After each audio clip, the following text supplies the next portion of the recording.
world, through the control of finance, have a major incentive to incite war, because more important than the money that they control is the most important parameter of a tyrannical system, a tiny minority ruling over the masses.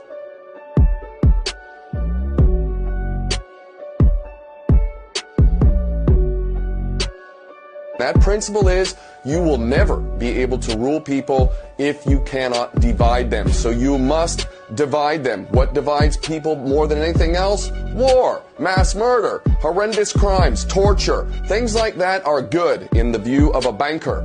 Another place we can go to is Iran, which I'm heading back to again.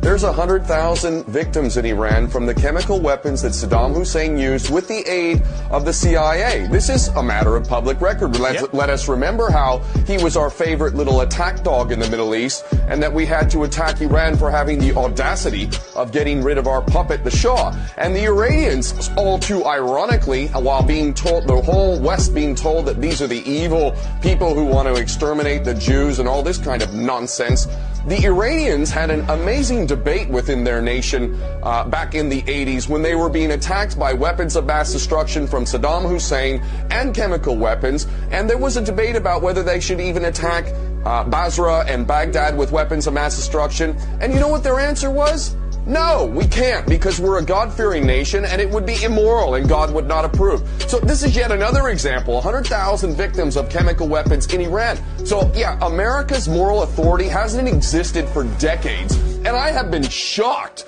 that even back in 2003 that people were talking about weapons of mass destruction in Iraq. Excuse me, the United States is the biggest producer, distributor, and user of weapons of mass destruction, and it's going to be the moral authority to talk about who can and can't have them? It was absurd then, it's even more absurd now. The United States never fights anybody who can fight back. We're cowards. We don't pick on people who can fight back.